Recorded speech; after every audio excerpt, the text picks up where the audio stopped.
Hey, you're back. Thanks for checking in on Bills by the Numbers, where we let the stats tell you where the Bills are at. We're presented by FanDuel. Make every moment more. On the way, the Bills are the number one rushing team in football, but have they leaned too far into the run game? We'll take a look. And should the state of the defense's health weigh into the kind of game that's called on offense?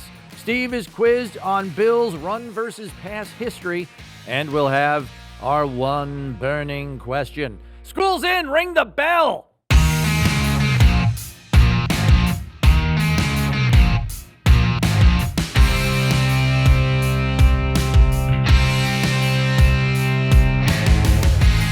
Thanks for attending the latest edition of Bills by the Numbers. He's Wall of Famer Steve Tasker. I'm Bills play-by-play man Chris Brown, and we've all seen how successful Buffalo can be offensively when their run game is humming.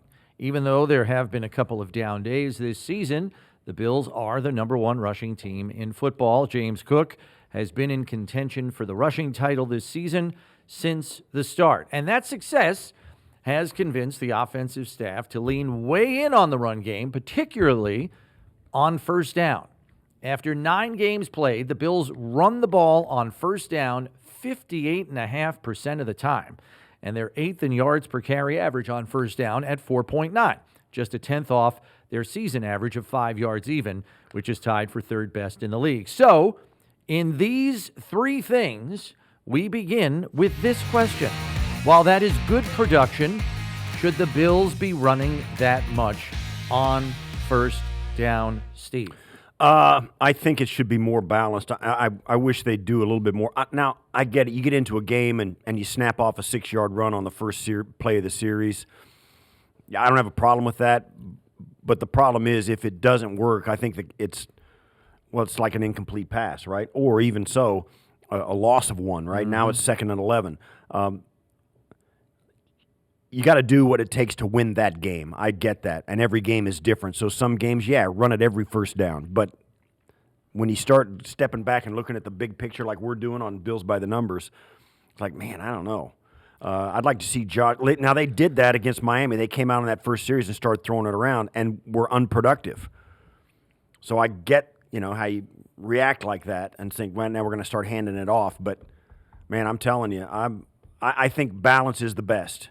And I get it. 60-40 is not out of whack. Yeah, it's 58.5 to 42, or 41.5. But I think it more depends on the situational spot of where you are in the game, what the game plan is, who the opponent is. So I'm, the big picture is, you'd like to see it 50-50, but each game is an animal unto its own. So I think you got to trust what they see on film and what they think they can do. Now, you got to know our offensive line is a dependable asset on this offense. Lean on it out of the gate. I'm okay with that.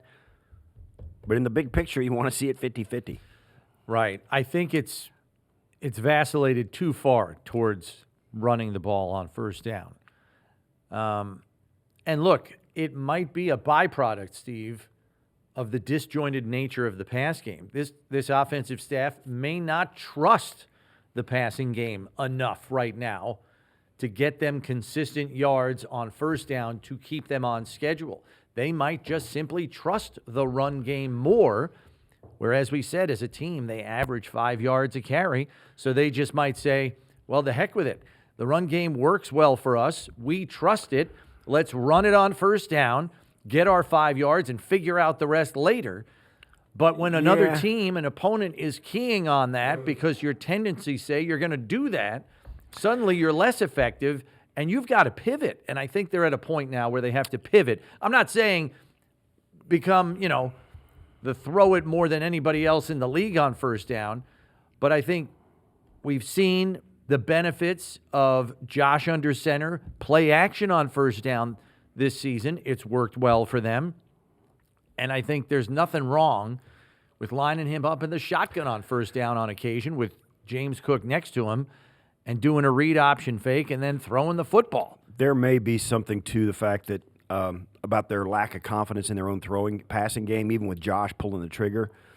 They also may say, listen, we're going to keep leaning into it because it forces the defense to throw 8 guys in the box, and that gives us a chance to be more successful Maybe. throwing it. Certainly, little chicken and egg Certainly, thing. the Dolphins did that. They brought out 3 defensive linemen, 3 defensive tackles. Well, yeah. They packed the line of scrimmage, and They it do worked play, for them. Yeah, they do play 50 front. They do that. They did that in the first meeting.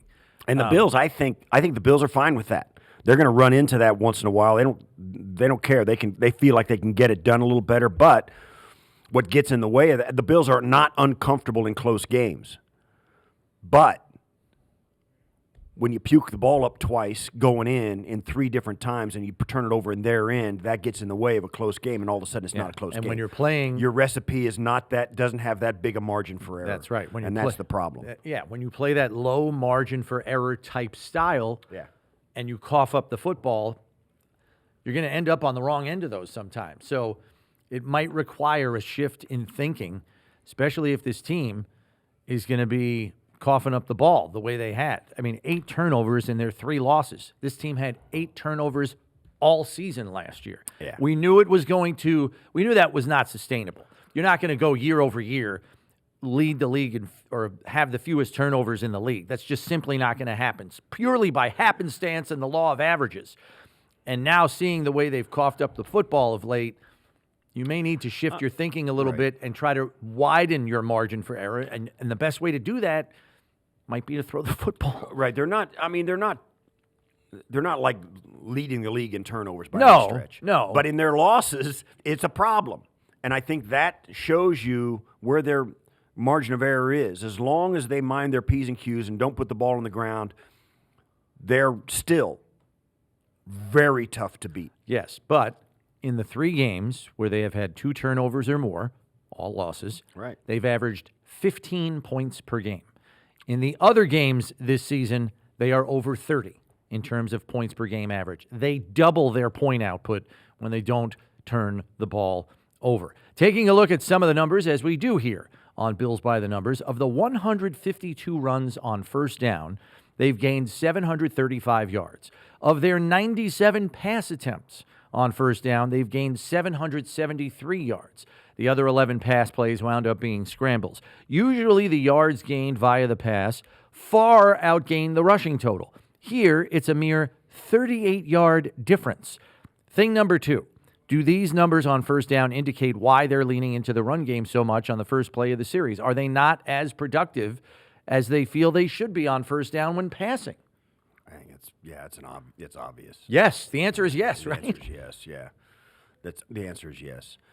And most of and let's think about it too. We all know it, and we get calls on the regular daily show all the time about, all they do, and finger quotes, all they do, they throw those quick tunnel screens to Shakir or to somebody in the slot, and see what they can get with their legs.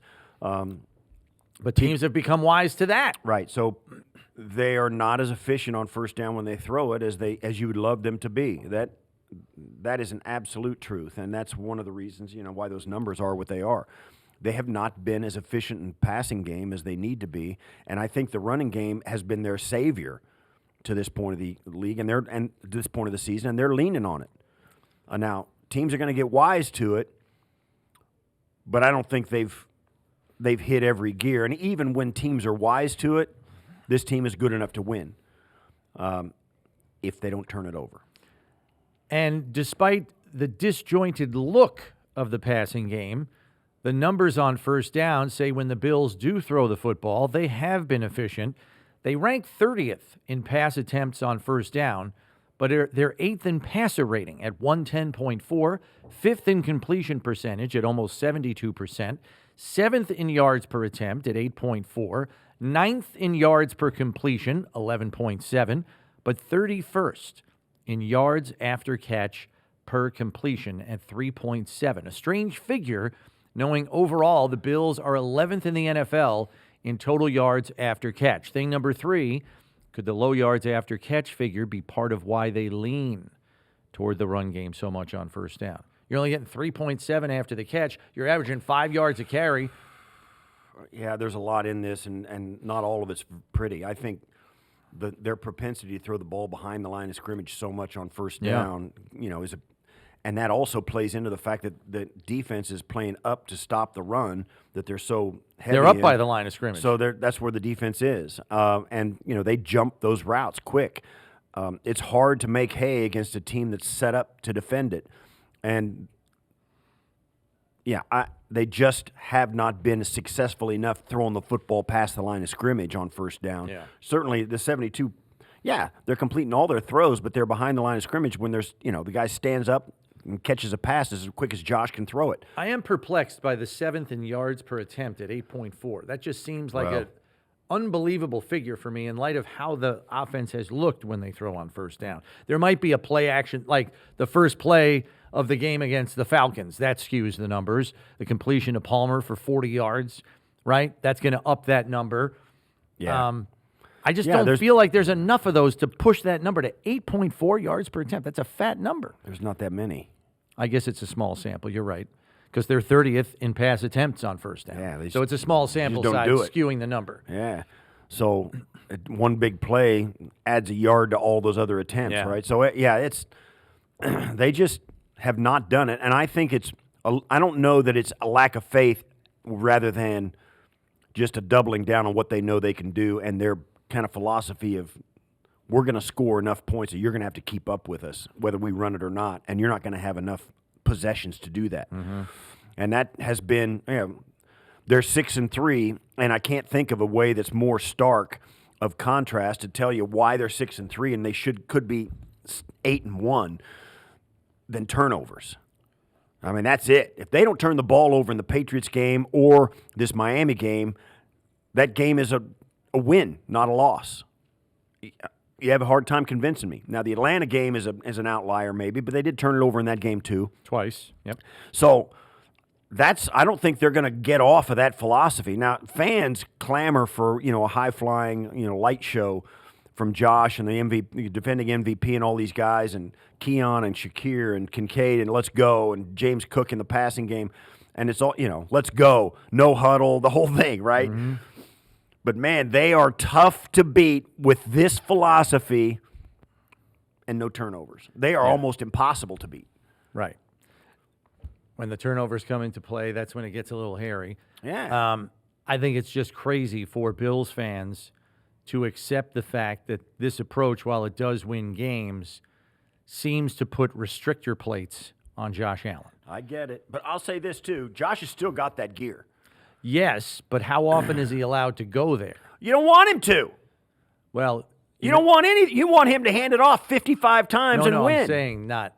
Well, right. Nobody. You don't want your MVP quarterback to have to put a cape on and lift the world and throw it all into the sun to win the game. And they don't have to. They don't. They want him to pull that out if he has to. Okay, great. But that game against Miami, you saw him put that cape on a couple of times, and the 4th and 16 or the third and 16 that he completed and all that, running around for 15 seconds doing it. That's not sustainable. And you've got it under your hood. You don't want to make a game plan around that. You just don't. So I get it. It's no fun. I mean, they won the game 40-9, and Bills fans in Carolina were ticked. They were fired. They wanted people fired after a 40-9 victory. That's how hard, that's so. I don't know. Bills fans may never get on board with this recipe they're using to win games. Well, particularly when it looks like it did in Miami and against the Patriots, because they turn it over and they lose. Yeah, I think the other thing that's getting in the way here is the league and advanced analytics has proven that even if you don't have an elite receiving core, passing the ball can be a more efficient way to move the ball. And this stat might convince you of it. Despite leading the league in rushing yards per game, the Bills rank 16th in the league in the number of first downs they generate per rushing attempt on first down. They get a first down on a first down run play 13.5% of the time. So when they run it on first down, 13.5% of the time, they get a first down. When passing on first down, they move the sticks 36% of the time. That's almost 3 times more successful in moving the ball and ranks 6th highest in the league. This despite the fact that their receiving core isn't a top talent group across the board when compared to other teams. Should they try to throw the ball more on first down in the second half of the season? Yeah, I think they need to evolve, no question about it. Teams are going to come up with answers to their philosophy. If your offensive line is still healthy, James Cook is still playing, you go until they have to force you to do something you're not good at. And I'm not saying they're not good at it, but if their bread and butter is running it on first down and they're knocking off 5 yards a clip, there's no reason to start throwing it. Right. Because it's a safer way to move the football.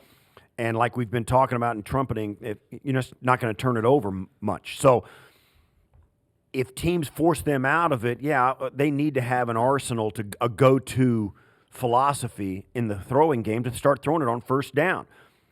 And it seems painfully obvious that a hard play action, Josh under center, turning his back to the defense and faking a handoff, would do that. Teams attack that as well, particularly if under center, they'll send extra people into the box and up the field. So if they don't bite on the play fake, Josh is dead in the pocket. Unless they run a bootleg off the play action. Right. Now, moving him around is a different story. Which would be a nice element, knowing he likes to get out of the pocket anyway. But that's a wide disparity. And again, we know throwing on first down is a small sample size because they're 30th in attempts on throwing on first down. But to go from 13.5% success in getting another first down by running it on first down and then going to 36% success rate throwing the ball, I think it behooves the Bills to at least explore more first down throwing opportunities. And look, coming out of the Miami game, Joe Brady said his one regret was he didn't throw it more early in the game based on how their run game was operating early on. So almost he got blinded by the season-long success of the run game to the point where he stuck with it, upon review, longer than he felt he should have. So I'm curious to see what that experience in the Miami game does for his play call thinking going forward, particularly on first down. Finally, the Bills' defense continues to lose man games due to injury. Landon Jackson just got in the lineup, and he lasts 2 series and goes on injured reserve with a knee injury.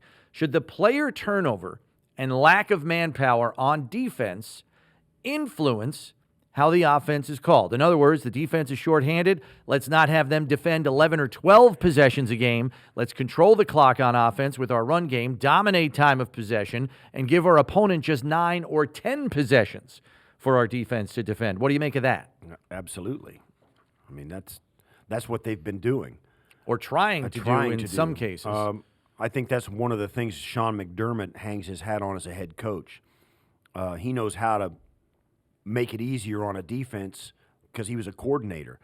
And he also knows, too, he's smart enough to know when they're game planning for the Bills' offense, it's a load.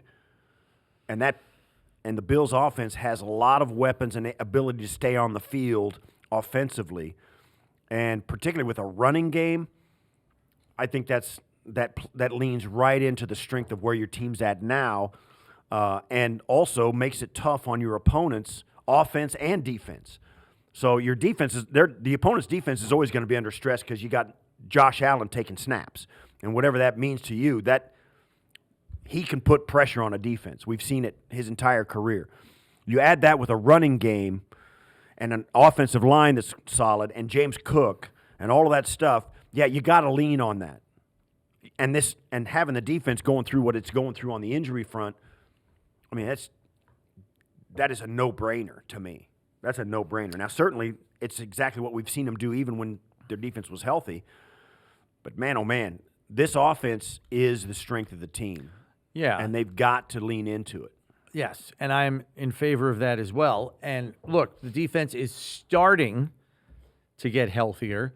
They'll probably get T.J. Sanders off injured reserve, if not this week, certainly next week. It looks like Christian Benford will be back in the lineup this week. Shaq Thompson looks like he's ready to come back from his hamstring injury. Taron Johnson, looks ready to return. So they are getting healthier on that side of the ball. If you feel they are deficient or incapable of effectively stopping a given opponent on a regular basis, reduce that team's number of possessions by controlling the clock, long sustained drives on offense. I just don't want them to go to the lengths where they're compromising maybe what they feel will work best for them against that opposing defense, because they're so concerned about their own defense holding up. I don't think they've gone that far. I just don't want it to get to that point, if that makes sense. I don't think you still got to do what you do on offense. And, you want to support your defense, complementary football and all of that, but not to the point where now you're inhibiting your own success offensively just for the sake of controlling clock so your defense is not on the field as long. Right. If you're going in against a team that doesn't have a pass rush, and their secondary's depleted, you feel like, we're going to go out and we're going to sling it around a little bit on these guys and make some hay. No question about it. Every game is, and like we've been talking about, every game is different, and I don't think it affects their ability to formulate a game plan. But there probably are moments in every game where they could, where it's a neutral down and distance, and they probably lean more towards the running game in those instances because of their ability to put their foot on the gas on offense. And it's hard not to wonder last week, after the defense was on the field for almost 20 minutes of the first half, that the offensive staff huddled up, maybe even with the head coach, and they said, hey, look, we're in a heat game here. We're short bodies on defense. We got 3 defensive ends. We've got a dime back playing nickel. Right. We got a bench corner playing dime. Right. We have to come out and run the ball in the second half, control the clock a little bit, and give our defense a break here, guys. And maybe that's why they're still running the ball to start the second half, even though they're down 16-0. Right. But then they turn the ball over and it all goes to hell in a handbasket. Then They had an 8-minute drive and got nothing. Right. And they turn it over in Miami's end when That's the frustrating part about it. You got James Cook puking it up, Josh puking it up on a quarterback sneak, and it's just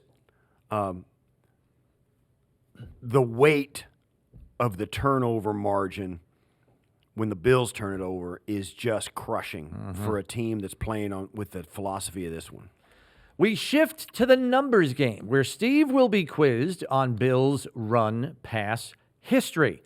Let's do it. Question number 1. In the Sean McDermott era, in what season did the Bills have the most run plays called? Most rushes. 2021. That is incorrect. 2019. Nope. It is more recent, Steve. Really? 2024. It's 2023 when I Joe wasn't Brady even close. took over mid-season. 512 carries The whole season was more than any other season? Even in the McDermott era. Oh, okay. Yeah. Question number 2. In the Sean McDermott era, in what season did the Bills have the most pass plays called? Most passes. 2020. You're close, but incorrect. 2021. 2021. Yeah. And that was with Brian they were Dable as crushing OC. And that was the year they threw on first down more than any other team in football. In 4 years, it has completely flipped. Yeah. Crazy to think. Question 3. Since 2017, in what season did the Bills have the most run plays called on first down? 2023. You would think that, but it's incorrect. 2024. 2024. 276. Side note, the Bills' pace this year will shatter that mark, right. as they are on pace to have 308 carries on first down alone this season. That's the pace they're on. Question 4. Since 2017, in what season did the Bills have the most pass plays called on first down? 2021. You would think that, but that is not right. You're They had the killing me. most pass plays You're called setting in the me up. season. Well, 2020. 2020, yeah. Yeah. 300. And that was in just 16 games played. Yeah. It was still 16 games in 2020. That is No- bananas. Was it? I think so, right? No, 2020? that was the DeMar Hamlin game got canceled. Well, no, that's 23. Oh, Or okay, all That's right. the 2022 season. All right. When that game got canceled. I thought maybe they hadn't that was the gone reason. to the 17-game schedule until 21. I think I'm right. Really? It's that recent? Yeah. Seems like forever. It does, doesn't it? Wow. Yeah. There you go. All right, well, that's the I was- numbers game. I was fair. Yeah, this you're all week right. in the numbers game. You Only quickly fair. rebounded on some of those. Bills fans, get in on the action with FanDuel, America's #1 sportsbook. Just download the app today to play any way you want. Plus, with live betting, you'll get updated odds on games that have already started. Best of all, you get paid your winnings fast.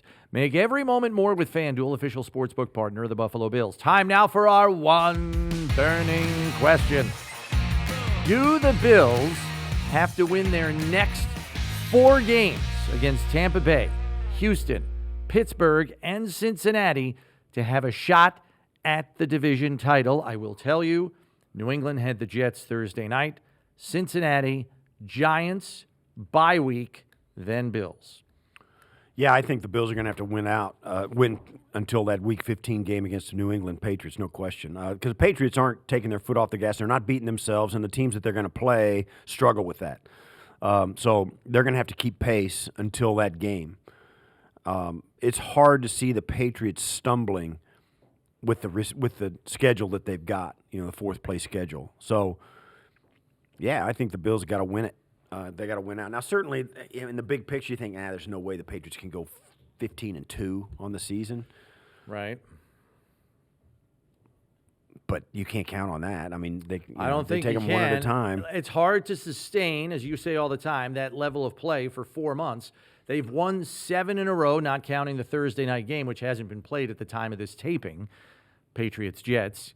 But yeah, They're not losing to the Jets. when we don't assume they will. And then Cincinnati still won't have Burrow next week. And then the Giants, they just fired their coach. Jameis Winston is playing for them this week. So it'd be nice if Jameis goes up to New England and throws 5 touchdowns and 2 picks and wins 41-38 or something. That would be nice. So I think the Bills- Jameis eat a Oh, W. yeah, Eat a W. So I think the Bills have to get on a run here. Yeah. They have to win this week. And then the big challenge, I think the biggest challenge in this stretch is short week and then on the road to Houston, where their defense is a mother to play against. And they got to do it in Energy Stadium down in Houston on a short week. I think that's the toughest one on this stretch here over the next 4 weeks. And then, of course, New England has the benefit of coming off the bye before they play the Bills at home. It's going to be an interesting 4 weeks here coming up before that big game. And look, the Bills have to win 4 in a row here, I think, to make that a big game. Yeah. If they stumble here, Yeah, if they're 2 games behind them, it's not going to make a doesn't carry difference. Yeah, it nearly doesn't as carry much the weight. And, coming down the stretch, the Bills have got Philly coming down the stretch, and the Patriots don't. They do have Baltimore, They do. so They that's do. not nothing. That is not Just nothing. something to keep in mind. And Baltimore will probably need that game, knowing they're still trying to make up ground here to some Right. extent. Our closing figure deals with the Bills' Week 11 matchup with the Bucs. The Bills are 6-0 at home versus NFC opponents since 2023, one of 2 NFL clubs without a home interconference loss over the last 2 years, with the other being Green Bay. Buffalo has scored 30-plus points in 4 straight home games against NFC teams. And when it comes to Bills-Bucs specifically, the home team has won each of the last 7 matchups. The last time the road team won in a Bills-Bucs meeting, Week 4 of 1991, when Buffalo beat Tampa Bay 17-10 at the old Sombrero, with Jim Kelly going for 322 yards passing in the victory. I caught You remember a pass that in one? that game. You did? I did. All Caught right. a little out route and turned it up the field for 19 First yards. down? Yeah. Very It was well nice. That done. was like first down. Was like, yeah. Just like Give my yourself a little- catch. I give think yourself that's a little pat on the back I there. literally think that was my only catch of the year. That season? Yeah. Hey, man. Factored I into think so. Factored into the number one offense in Yeah, football. I think Keith McKellar caught a tight end, ran it in for the go-ahead touchdown. 17, tough, hard-fought game. I remember the old sombrero. They were wearing creamsicle colors at the time. They weren't the pewter color that they are now.